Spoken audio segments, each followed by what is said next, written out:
Guys welcome back. कैसे हैं आप सभी? स्वागत है आपका एक और नए वीडियो में। गाइस आज हम अपना बिजनेस लॉ का सेकंड चैप्टर स्टार्ट करने जा रहे हैं। तो आइए बिना देरी किए हुए हम शुरू करते हैं। तो गाइस जैसा कि आप सभी चैप्टर देख सकते हैं जो कि आपका है एनसीएलटी और एनसीएलटी के ऊपर, इससे आपको पेपर के अंदर एक क्वेश्चन पक्का मिलेगा। तो हम देख लेते हैं एक बार। तो गाइस हम सबसे पहले स्टार्ट करते हैं इसके इंट्रोडक्शन से। आखिर ये एनसीएलटी होता क्या है और एनसीएलटी भी क्या होता है इसके साथ।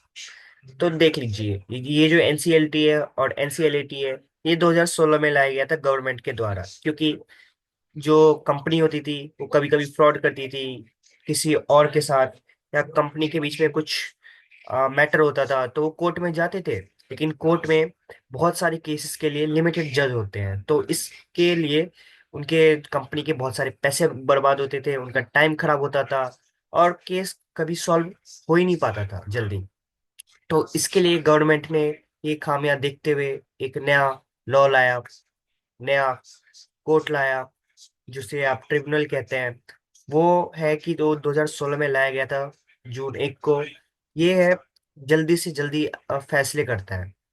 हम देख लेते हैं। सबसे पहले हम इंट्रोडक्शन से स्टार्ट करेंगे। तो इंट्रोडक्शन है क्या? On June 1 2016 the national law tribunal NCLT and the national company law Appellate Tribunal (NCLAT) were established under the Companies Act 2013 to resolve corporate disputes in India, replacing several older institutes. These bodies play a crucial role resulting and resolving corporate disputes. तो ये है हमारा definition जिसे आप paper में लिख सकते हैं। और हालांकि यहाँ पे ये बताया गया है कि ये जो पुराना लॉ था, पुराना कोड था, जो भी था, उसको हटा के एनसीएलटी और एनसीएलटी लाया गया है। तो हम देख लेते हैं सबसे पहले मीनिंग से। तो एनसीएलटी होता क्या है? सो जो एनसीएलटी है क्वासी जुडिशियल बॉडी है, और इसका एक डेफिनेशन है जिसे आप पेपर में लिख सकते हैं। हालांकि आपको डिफरेंस बिटवीन आएगा, लेकिन आप डेफिनेशन भी एक बार पढ़ के जाइएगा। तो डेफिनेशन इसका ये है: the national company law tribunal NCLT is a quasi-judicial authority set by under the Companies Act 2013. It resolves corporate civil disputes arising under the Act. The concept of NCLT was recommended by the Eradi committee. जो Eradi committee थी एक, वो NCLT और NCLT का एक प्रस्ताव लाई थी government के सामने, और गवर्नमेंट ने इसे एक्सेप्ट किया और ये 2016 जून 1 को स्टैब्लिश हो गया। अब हम जानेंगे एनसीएलटी के बारे में, जो एक एपीलेट ट्रिब्यूनल है। अब ये होता क्या है देख लीजिए। जो एनसीएलटी है उसके द्वारा किए गए फैसले, उसमें कुछ गलती होती है और जो सेकंड पार्टी होती है वो खुश नहीं होती है इससे, तो एनसीएलटी में जाती है। और वहां पे अगर एनसीएलटी को लगता है कि ये कुछ गलत है, तो वो इसे सही करती है। मींस कि जो एनसीएलटी का है, कुछ गलती है तो इससे उसे ये करेक्शन करने का काम करती है। अब हम देख लेते हैं इसके अंदर होते क्या क्या है। तो पहले हम डेफिनेशन जानेंगे। The national company law appellate tribunal NCLT is a higher authority that reviews decisions made by NCLT. It main purpose is to correct any mistake made by the NCLT. तो ये इसका डेफिनेशन हो गया। अब हम जानेंगे difference between के ऊपर, ये होते क्या है।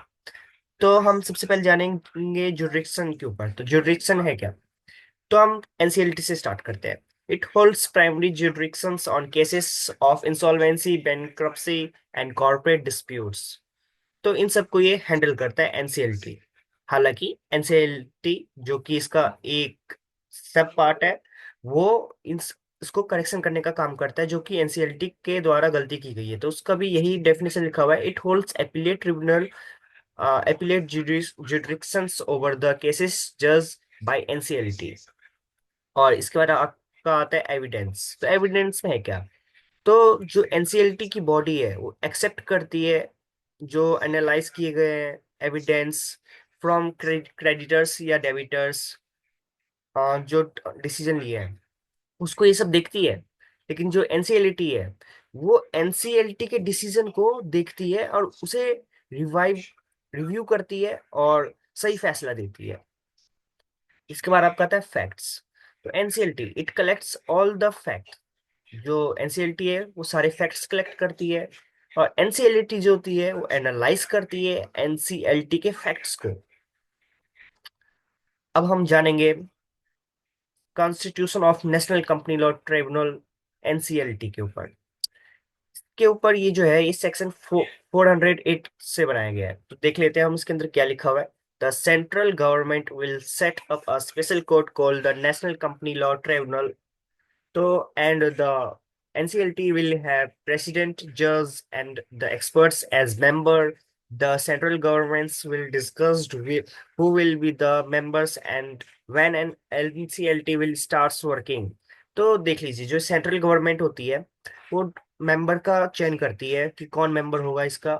और इसके जो मेंबर होते हैं सीनियर जज होते हैं, जो सुप्रीम कोर्ट हाई कोर्ट के होते हैं। और जो इनका क्राइटेरिया होता है 50 साल के ऊपर का होता है। यानी मिनिमम आपको एनसीएलटी का मेंबर होने के लिए 50 साल का एज तो होना ही चाहिए। As per 409 section, qualification of president member of tribunal are as under. तो कुछ क्वालिफिकेशन भी होती है एनसीएलटी के मेंबर की, हम देख लेते हैं। तो पहला है, the president shall be a person who is और हैज बीन अ जज of a high court at least 5 years। तो जो मेंबर है एनसीएलटी का, वो हाई कोर्ट का जज होना चाहिए 5 साल तक के लिए। जुडिशियल मेंबर, जुडिशियल मेंबर के भी ऊपर कुछ क्राइटेरिया है, हम देख लेते हैं उसे। जज ऑफ अ हाई कोर्ट, वो जज होना चाहिए हाई कोर्ट का। उसके बाद आपका सेकंड आता है डिस्ट्रिक्ट जज for at least 5 years। so district जज होना चाहिए 5 years तक के लिए। और थर्ड आता है आपका has for at least 10 years been a advocate of a court और हेल्ड अ जुडिशियल ऑफिस और as a member of a tribunal. तो ये तीनों क्राइटेरिया आपका फुलफिल होना चाहिए, ठीक है। अब आपका आता है टेक्निकल मेंबर। अब एनसीएलटी के अंदर टेक्निकल मेंबर भी होते हैं, उसके भी ऊपर हम देख लेते हैं कि उनका क्या क्राइटेरिया है। पहला आता है हमारा has for at least 15 years been a member of the Indian corporate law service और Indian legal service out of which at least 3 years as joint secretary और एवर। और इसका जो सेकंड पॉइंट है वो लिखा है इज और has been a practice as a charter accountant for at least 15 years। तो चार्टर अकाउंटेंट भी होना चाहिए 15 years तक के लिए, जो इसका टेक्निकल मेंबर है। और इसके कुछ और भी पॉइंट है, जैसे इज और has been a practice as a cost accountant accountant for at least 15 years। वो कॉस्ट अकाउंटेंट की भी प्रैक्टिस की होनी चाहिए 15 years तक के लिए। तो ये सब कुछ पॉइंट है क्वालिफिकेशन एनसीएलटी का, आपको आपके पेपर में आ सकता है। तो आप इसे पढ़ के जा सकते हैं।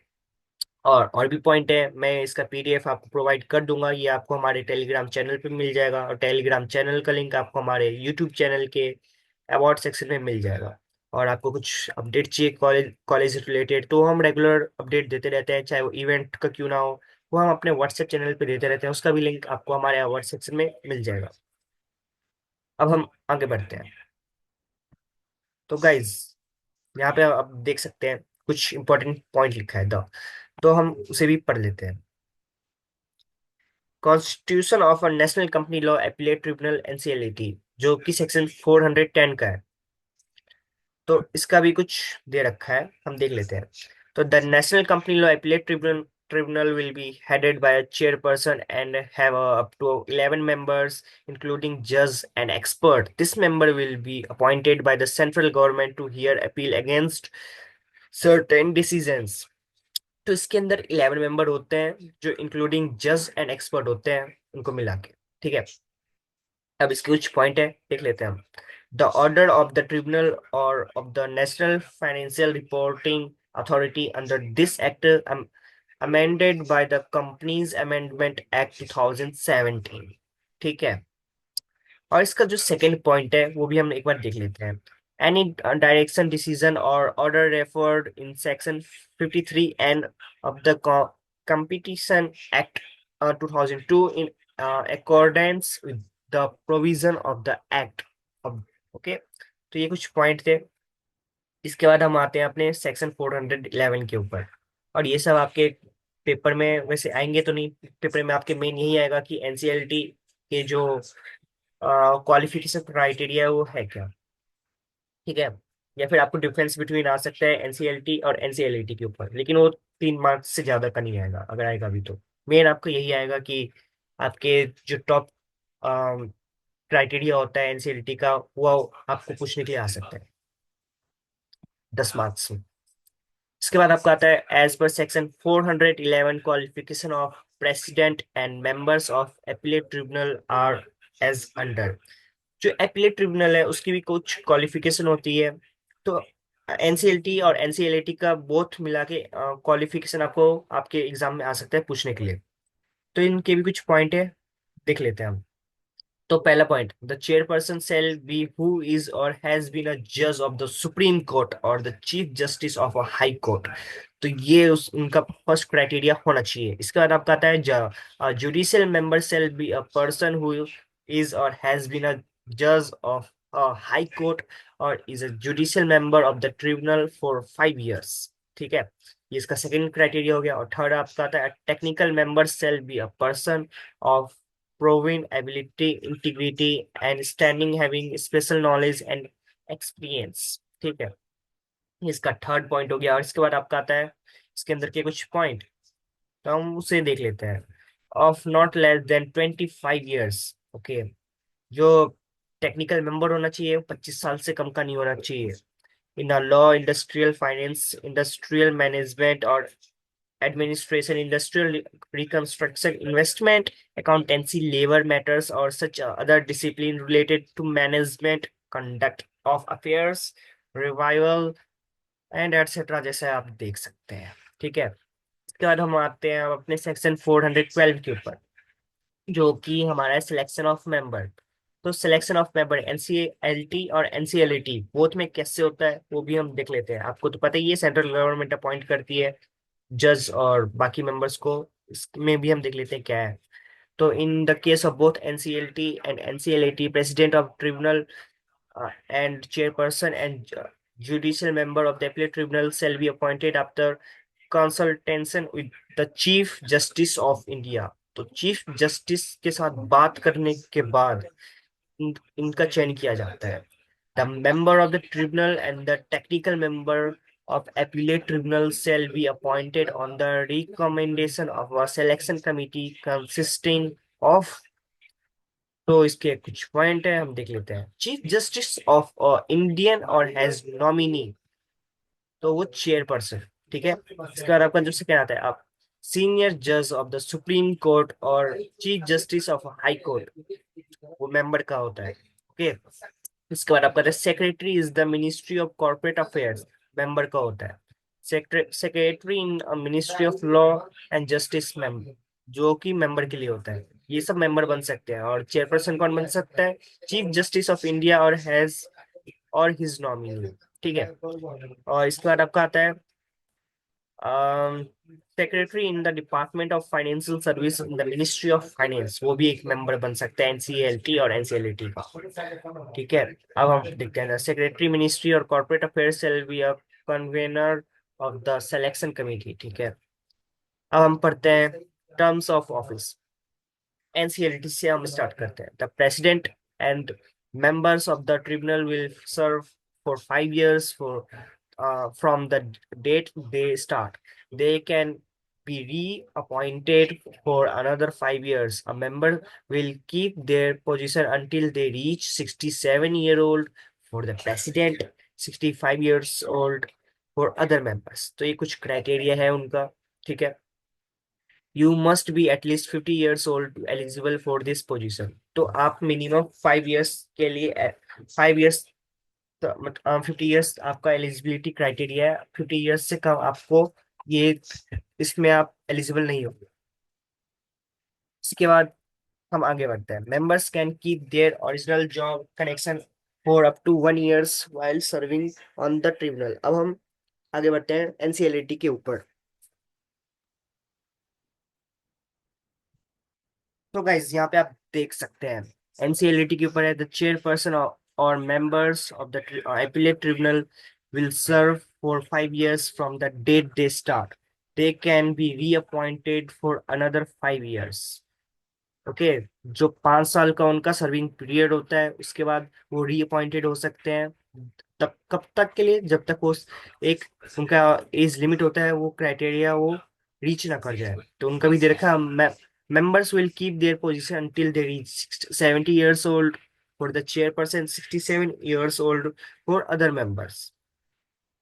और आपका जो प्रेसिडेंट का क्राइटेरिया है वो 67 ईयर ओल्ड है प्रेसिडेंट के लिए, 65 ईयर्स ओल्ड है आपका मेंबर के लिए, 70 ईयर्स ओल्ड चेयरपर्सन के लिए, 67 year old for other members. Okay, ये एनसीएलटी का है। जो आपके एनसीएलटी है उसमें आपका चेयरपर्सन होता है और मेंबर होता है, और एनसीएलटी होता है उसमें आपका प्रेसिडेंट और मेंबर होता है। ओके, ये आपको ध्यान रखना है।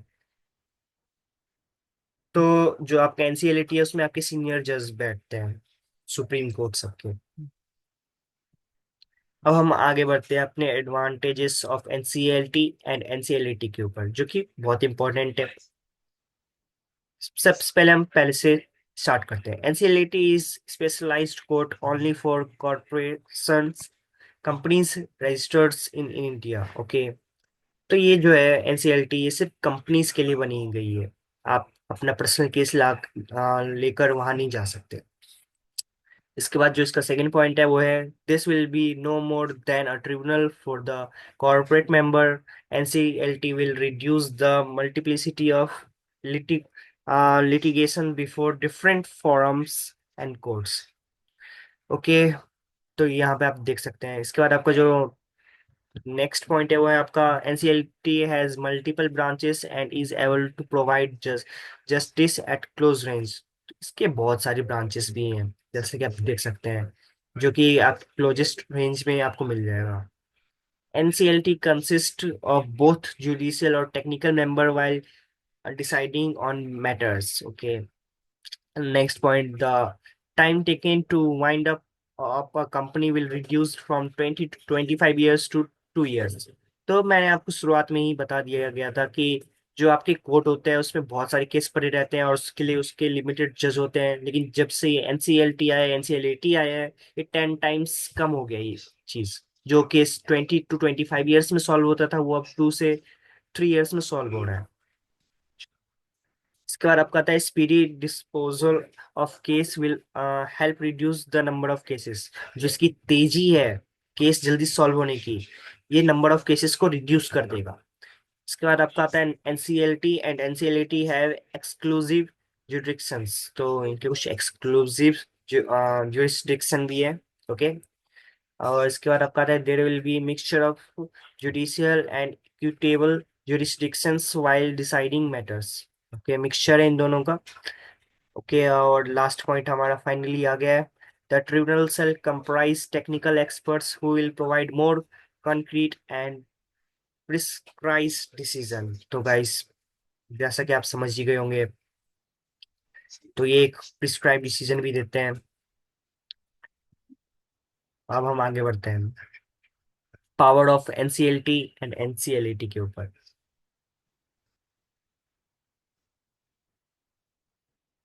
ऊपर हमने एडवांटेजेस पढ़ा था, अभी इस कुछ पावर है। Power of NCLT, company registration. इसके भी कुछ पॉइंट है, अप्रूव और रिजेक्ट कंपनी रजिस्ट्रेशन एप्लीकेशन। जो पावर्स होती है एनसीएलटी और एनसीएलटी के ऊपर, वो ये होती है कि वो ना कंपनी की जो रजिस्ट्रेशन है उसको रिजेक्ट या अप्रूव कर सकती है। अब सेकंड आता है आपका डिस्प्यूट रिसोल्यूशन। तो आपस में जो लड़ाई होती है कंपनीज के ऊपर, डायरेक्टर्स के अंदर, शेयर होल्डर्स के बीच में, तो ये उसको सॉल्व करती है, डिसॉल्व करती है। इसके बाद आपका आता है वाइंडिंग अप। तो मैंने आपको बताया ही है कि ये जो केस है जल्दी सॉल्व करने में हेल्प करती है, जिससे केस जल्दी खत्म भी हो जाते हैं। अब इसका आपका जो नेक्स्ट पॉइंट आता है वो है इंसॉल्वेंसी एंड बैंक्रप्सी। तो here insolvency and bankruptcy case, जो यहाँ पे ना आपकी इंसॉल्वेंसी एंड बैंक्रप्सी के केस ज्यादा आते हैं। मर्जर एंड एक्वाइजेशन, जब दो कंपनी या दो से ज्यादा कंपनी आपस में मर्ज हो रही होती है, और या फिर एक्वाइजेशन है, यानी जैसे रिलायंस हो गया, वो जाता है किसी सोलर पैनल यानी ग्रीन एनर्जी के सेक्टर में और दूसरे कंपनी के शेयर्स खरीद लेता है 60 to 70%। तो ये जो एनसीएलटी है वो इसको अप्रूव और डिसअप्रूव करने में सहायता करती है। अब हम देखते हैं next point, share holders protection. Protect share holders interests and rights. Sorry, so ये जो शेयर होल्डर्स प्रोटेक्शन है, ये जो प्रोटेक्ट करती है शेयर होल्डर्स के इंटरेस्ट और राइट को। ठीक है, इसके बाद आपका था डायरेक्टर रिमूवल। तो ये जो है ना, कंपनी के कुछ कभी कभी बहुत खराब डायरेक्टर भी हो जाते हैं, तो ये जो है एनसीएलटी उसको रिमूव करने में भी हेल्प करती है। इस पर आपका आता है company investigation, investigate company affairs and finance. Okay, तो ये कंपनी के जो अफेयर्स एंड फाइनेंस है उसको इन्वेस्टिगेट करती है, आप समझ ही गए होंगे डेफिनेशन से। इसके बाद आपका आता है security interest, enforce security interest created by companies. Okay, इसके बाद आपका आता है next last point, rectify company records, rectify errors in a company records. तो ये कंपनी के रिकॉर्ड्स में जो गलती होती है उसको भी सुधारती है।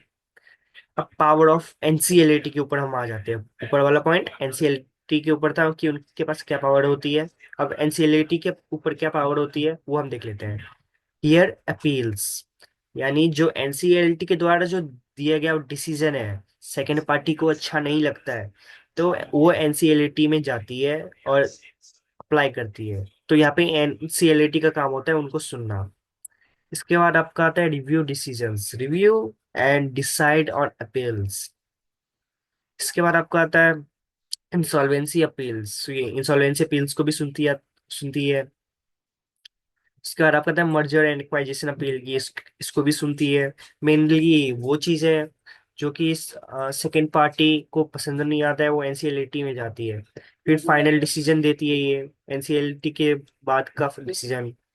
उसके बाद आपका था रेगुलेटरी ओवरसाइज्ड, फिर आता है प्रोवाइड रिलीफ, अपहोल्ड और ओवरटर्न, अपहोल्ड और ओवरटर्न एनसीएलटी डिसीजंस, ये भी इसके कुछ पॉइंट है। अब ये आपका खत्म हो गया। अब हम जानेंगे special court and company law board के ऊपर। तो यहाँ पे जो कंपनी लॉ बोर्ड है, ये वही है बोर्ड है जिसको खत्म करके एनसीएलटी और एनसीएलटी लाया गया था, जिसके अंदर कुछ खामियां थी, इसलिए इसे बंद किया गया और एनसीएलटी लाया गया जिससे केस जल्दी सॉल्व हो सके। तो हम स्पेशल कोर्ट के बारे में डिस्कस करेंगे। तो ये स्पेशल कोर्ट है क्या? देखिए, एज पर कंपनीज एक्ट 1956 जो स्पेशल कोर्ट है वो बनाया गया था। ये आता है आपका सेक्शन 621 में। जो आपका एनसीएलटी होता है वो पनिशमेंट नहीं दे सकता। पनिशमेंट कौन दे सकता है? वो आपको दे सकते हैं स्पेशल कोर्ट, सुप्रीम कोर्ट हो गया है ना। कुछ पनिशमेंट देना हो, ये चीज स्पेशल कोर्ट ही करती है। अब ये आपका कुछ डेफिनेशन है, आप चाहे तो इसे पढ़ सकते हैं, हालांकि आप अपने वर्ड में बनाएंगे तो ज्यादा अच्छा रहेगा। ठीक है, इसके कुछ पॉइंट भी है। इस एस्टेब्लिशमेंट, इसकी एस्टेब्लिशमेंट कैसे हुई थी, कब हुई थी, वो दे रखा है। और ये की पॉइंट है, इससे आप हेल्प लेके एक पूरा स्टेटमेंट बना सकते हैं। तो हम पहला पॉइंट डिस्कस करते हैं एस्टेब्लिशमेंट के ऊपर। Special courts were established under the companies act 1956 to try offenses related to companies. Jurisdiction. Special courts have jurisdiction to try offences punishable under the Companies Act 1956. Okay, तो इनके अंदर ये सब power होती है। और इसका लास्ट पॉइंट ये भी है, कंपोजिशन। तो special courts consist of a metropolitan magistrate और judicial magistrate of the first class. Okay, special courts consist of a metropolitan magistrate or a judicial magistrate of the first class। तो ये point था। Okay, तो मैंने आपको company law board के बारे में बता ही दिया था कि वो वही चीज है, बोर्ड है जिसे खत्म करके एनसीएलटी लाया गया था। इसका डेफिनेशन आप यहाँ स्क्रीन पे देख सकते हैं, इसके कुछ की पॉइंट है, हम उसे डिस्कस कर लेते हैं। Establishment. The CLB was established under the Companies Act 1956 to uh, educate matters related to companies। Okay, फिर आपका आता है jurisdiction। The CLB had jurisdictions to educate matters related to companies, including disputes between companies and their shareholders or directors। तो मैंने ये ऊपर वाला ही point है। अब ये जो है एनसीएलटी की फंक्शन है, लेकिन ये पुराने वाले हैं, इसे अब खत्म कर दिया गया है और इसमें कुछ चेंजेस करके एनसीएलटी लाया गया है। Composition. The CLB consisted of a chairman and other members appointed by the central government। ठीक है, ये भी हो गया। Power. The CLB had the power to regulate its own procedures, summon witness and impose penalties. जो आपका ये है, ये पेनल्टीज भी लगाती है। कंपनीज रोबोट पेनल्टीज लगाती है। Okay. Position of CLV and establishment of NCLT. जो कंपनी लो बोर्ड है उसको खत्म किया गया था, और उसकी जगह स्टैब्लिशमेंट लाई गई थी एनसीएलटी की। उसके ऊपर ये लास्ट पॉइंट हमारा दे रखा है, और इसी के साथ हमारा खत्म होता है ये चैप्टर आपका। बहुत छोटा चैप्टर है। इसके ऊपर जो आपका आएगा मेन की आपके एनसीएलटी के इम्पोर्टेंट पॉइंट के क्या है, ये आपको आएगा। हालांकि अभी हम देख लेते हैं कि ये सीएलबी खत्म किया गया था और एस्टेब्लिशमेंट हुई थी एनसीएलटी के कुछ की पॉइंट। तो abolition of CLB. The CLB was abolished with effect from June 1, 2016 under the Companies Act 2013। तो जून 1 2016 को ही आपका सीएलबी को खत्म कर दिया गया था, उसकी जगह आपका लाया गया था आपका एनसीएलटी, एस्टेब्लिशमेंट ऑफ एनसीएलटी। तो ये वही पॉइंट है कि जून 1 को आपका ये स्टैब्लिश हो गया था। फिर transfer of power, the power and jurisdiction of the CLB वो ट्रांसफर टू एनसीएलटी। जितने भी पावर थे आपके कंपनी लॉ बोर्ड के, वो एनसीएलटी को ट्रांसफर कर दिया गया था। ठीक है गाइस। तो गाइस इसी के साथ हमारा चैप्टर खत्म होता है। और अगर आपको कुछ वीडियो में कुछ कमी लग रही है तो आप नीचे कमेंट सेक्शन में बता सकते हैं, और वीडियो को लाइक कर दीजिए, उससे हमें मोटिवेशन मिलता है। और हम आपके लिए जल्दी जल्दी वीडियो लाते रहेंगे अगर आप लाइक करते रहेंगे तो। Thank you guys. Have a nice day.